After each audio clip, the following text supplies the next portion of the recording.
গল্পের ঘরে আমার সকল বন্ধুদের স্বাগত। আজ আমি পড়ে শোনাব প্রখ্যাত শিশু সাহিত্যিক সুকুমার রায়ের লেখা গল্প রাজার অসুখ। এক ছিল রাজা। রাজার ভারী অসুখ। ডাক্তার, বদ্যি, হাকিম, কবিরাজ সব দলে দলে আসে আর দলে দলে ফিরে যায়। অসুখটা যে কী তা কেউ বলতে পারে না। অসুখ সারাতেও পারে না। সারাবে কী করে? অসুখ তো আর সত্যি করেন নয়। রাজামশাই কেবলই বলেন, ভারী অসুখ। কিন্তু কোথায় যে অসুখ তার কেউ খুঁজে পায় না। কত রকমের কত ওষুধ রাজামশাই খেয়ে দেখলেন, কিছুতেই কিছু হলো না। মাথায় বরফ দেওয়া হলো, পেটে সেঁক দেওয়া হলো, কিন্তু অসুখের কোনো কিনারাই হলো না। তখন রাজামশাই গেলেন ক্ষেপে। তিনি বললেন, দূর করে দাও এই অপদার্থগুলোকে, আর ওদের পুঁথিপত্র যা আছে সব কিছু কেড়ে নিয়ে জ্বালিয়ে দাও, সব কিছু কেড়ে নিয়ে জ্বালিয়ে দাও। এমনই করে চিকিৎসকেরা বিদায় হলেন। ভয় আর কেউ রাজার বাড়ির দিকে যায় না। তখন সকলের ভাবনা হলো, তাই তো, শেষটায় কি রাজামশাই বিনা চিকিৎসায় মারা যাবেন? এমন সময় কোথা থেকে এক সন্ন্যাসী এসে বলল, অসুখ সারাবার উপায় আমি জানি, কিন্তু সে ভারী শক্ত। তোমরা কি সেসব করতে পারবে? মন্ত্রী, কোটাল, সেনাপতি, পাত্র, মিত্র সবাই বলল, কেন পারবো না, খুব পারবো, জান দিতে হয় জান দেব। তখন সন্ন্যাসী বলল, প্রথমে এমন একটা লোক খুঁজে আনো যার মনে কোনো ভাবনা নেই, যার মুখে হাসি লেগেই আছে, যে সব সময় সব অবস্থাতেই খুশি থাকে। সবাই বলল, তারপর সন্ন্যাসী বলল, তারপর সেই লোকের গায়ের জামা যদি রাজামশাই একটা দিন পরে থাকেন, আর সেই লোকের তোষকে যদি এক রাত্রির ঘুমিয়ে থাকেন, তাহলেই সব অসুখ সেরে উঠবে।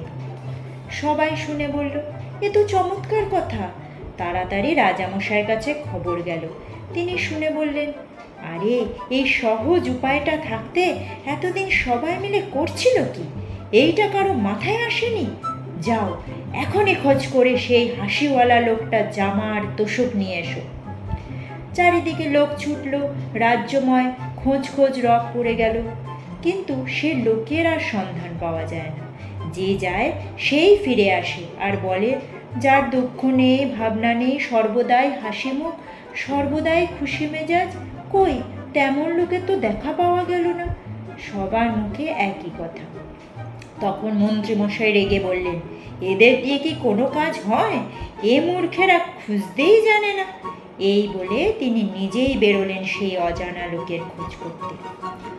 বাজারের কাছে মস্ত এক দালানের সামনে তিনি দেখলেন মেলা লোক জমে গিয়েছে, আর এক বুড়ো শেঠজি হাসি মুখে তাদের চাল, ডাল, পয়সার কাপড় দান করছে।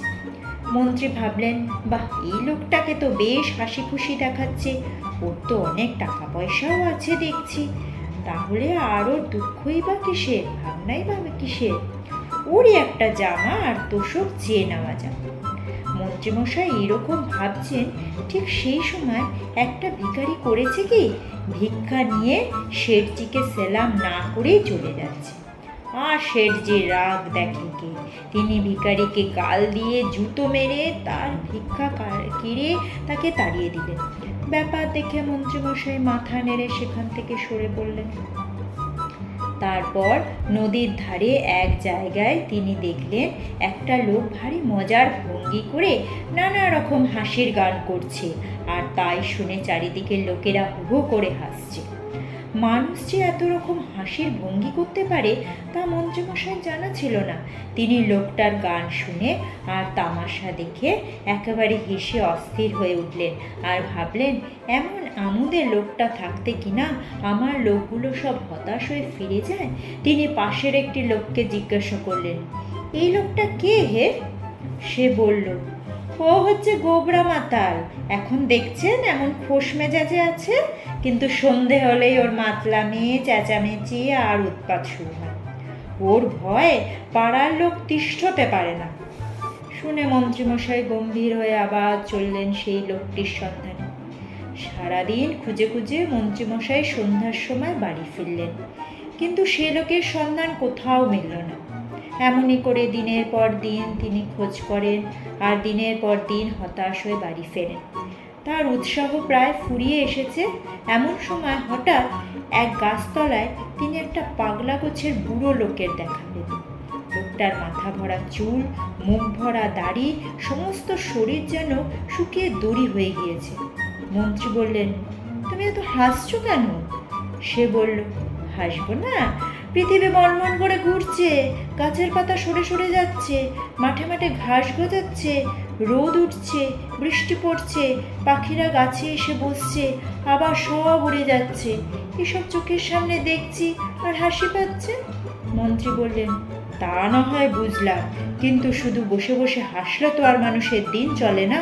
তোমার কি আর কোনো কাজকর্ম নেই? ফকির বলল, তা কেন থাকবে না?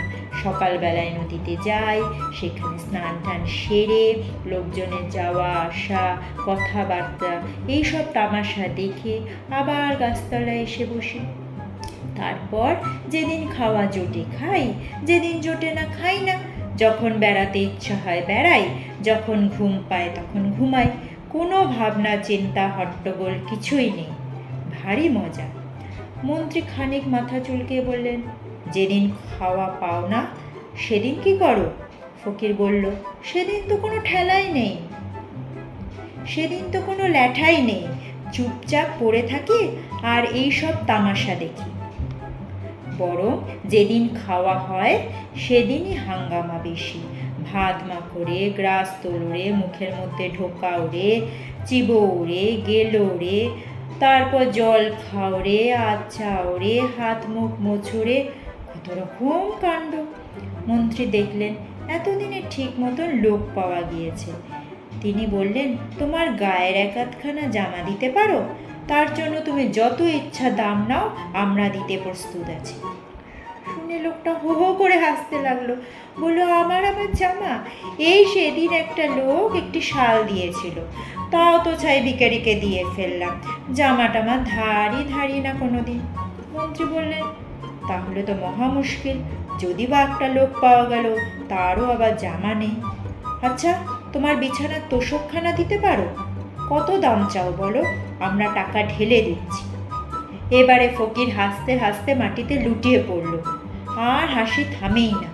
অনেকক্ষণ হেসে তারপর সে বলল, 40 বছর বিছানায় চোখে দেখলাম না, তা আবার তোষক আর গদি?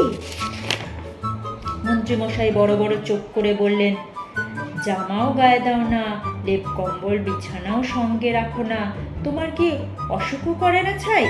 ফকির বলল, অসুখ আবার কি? অসুখ টসুখ ওসব আমি বিশ্বাস করি না।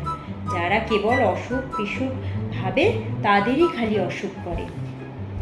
এই বলে ফকির আবার গাছে হেলান দিয়ে ঠ্যাং মেরে খুব হাসতে লাগলো। মন্ত্রীমশাই হতাশ হয়ে বাড়ি ফিরলেন। রাজার কাছে খবর গেল।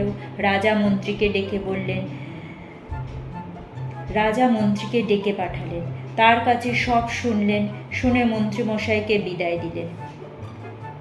আবার সবাই ভাবতে বসলো, এখন উপায় কি হবে? চিকিৎসাও হলো না। অনেক কষ্টে যা একটা উপায় পাওয়া গেল, সেটাও গেল ফসকে। সবাই বসে বসে এ ওর মুখের দিকে চায়, দীর্ঘশ্বাস ফেলে, আর বলে, না, আর তো বাঁচবার উপায় দেখছি না। ওদিকে রাজামশাই ভাবতে বসলেন, আমি থাকি সব সময় রাজার হালে, ভালো ভালো জিনিস খাই, কোনো কিছুর অভাব নেই, লোকেরা সব সময় তোয়াজ করছে। আমার হলো অসুখ, আর ওই হতভাগা ফকির, যার চাল চুলো কিচ্ছু নেই, জামা নেই, কম্বল নেই, গাছতলায় পড়ে থাকে, যা পায় তাই খায়, সে কিনা বলে অসুখ টসুখ কিছুই মানে না। সে ফকির হয়ে অসুখ উড়িয়ে দিতে পারে, আর আমি রাজা হয়ে পারবো না? তারপর দিনই রাজা ঘুম থেকে উঠে পাত্র মিত্র সবাইকে ডেকে বললেন, যা হতভাগা মুখ্যগুলো সবাই বসগে, তোরা কেউ কিচ্ছু করতে পারলি না। এখন এই দেখ, আমার অসুখ আমি নিজেই সারিয়ে দিয়েছি। আজ থেকে আবার সভায় গিয়ে বসবো, আর যে টু শব্দটি করবে তার মাথা উড়িয়ে দেব। সুকুমার রায়ের এই রাজার অসুখ গল্পটি আমাদের প্রত্যেকের জীবনেই কম বেশি প্রাসঙ্গিক। সত্যিই তো, আমরা অনেক সময় সামান্য ব্যাপারে অনেক বেশি অস্থির হয়ে পড়ি। আসলে সবটাই মনের ব্যাপার। গল্পটা শুনতে যদি তোমাদের ভালো লেগে থাকে বন্ধুরা, তবে অবশ্যই ভিডিওটিকে লাইক ও শেয়ার করবে, আর আমার চ্যানেল গল্পের ঘরকে সাবস্ক্রাইব করে বেল আইকনটি অন করবে। বন্ধুরা সবাই খুব ভালো থেকো। ভিডিওটি দেখার জন্য ধন্যবাদ।